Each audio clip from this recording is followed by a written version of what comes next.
That belongs in a museum. Now, it's going to be slightly awkward for Sidonia to deal with there.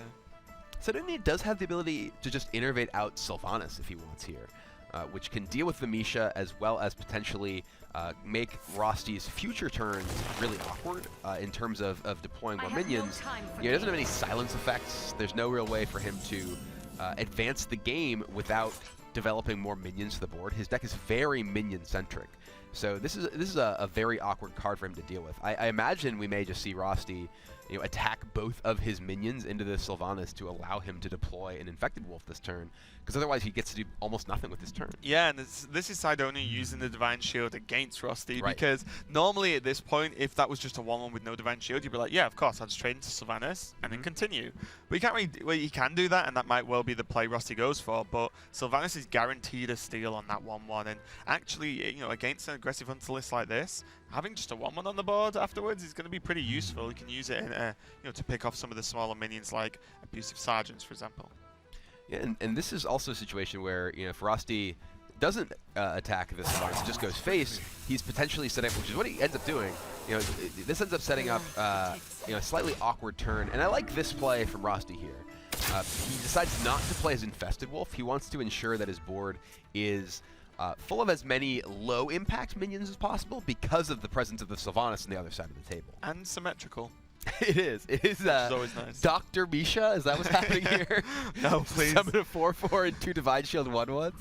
That would be a relatively powerful card. Don't even joke about things like this, Kibler. But for Sidonia here, he has access to that Druid of the Claw, which incidentally is quite strong because it can protect his Sylvanas as well as his face. So here now, Rosty, he doesn't have the ease of just getting the Sylvanas at the board. So if he wants to just attack into Sylvanas, Just let him have the 1-1. Yeah. And in this position, he is really banking on things. Oh, that is a disaster for Rosty. That swipe can go face and can guarantee that Sidonia is able to steal the Tiger right here. Swipe into the face, hero power into one of the 1/1s, Sylvanas into the other one. That Tiger will belong to Sidonia this turn. Yeah, and because of the mana as well, because he can hero power to proc the shield or kill off, it doesn't matter. He can attack with the Druid of the Claw as well, so that's like, I'm stealing you Tiger and hitting you in the face for 4 this turn. Yeah, and it's this gotta be pretty reasonable. That's the absolute worst case scenario for Rosty here. He's losing his entire board. He's feeding a Tiger over to Sidonia, and there's still that bear holding the fort. This not only clears Rosty's entire board, but does nothing to impact the power for Sidonia. He started the turn with 9 attack in play. He's ending the turn with 9 attack in play. Yeah, and just denied Rosty any form of board at the moment. The Infested Wolf off curve, it's just that powerful. And also, it's just setting up for, if there's some way Rosty survives the next turn, then every single turn onwards, it's just going to be like, yeah, okay, it's fine. I'll just Cthulhu, and there's nothing you can really do about it later on.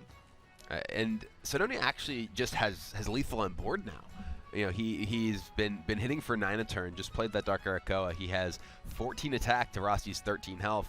Rosty needs to use that burn to just clear off things on the board in order to survive at all. Yeah, so we'll see what he can do.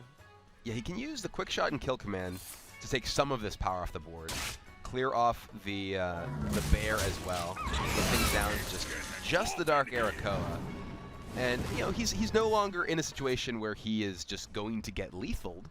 The second Dark Arakoa, the interesting thing is that Sidonia has to be thinking about the possibility of Call of the Wild next turn. What happens if Sidonia, or rather if Rosty plays Call? I think this is the perfect setup. Play the second Arakoa and then Wild Growth, which is not something we used to see very often on turn 8. Normally it's like, yeah, I'm going to save it for the cycle. Wild Growth into turn 10. Cthulhu, I think, was 14?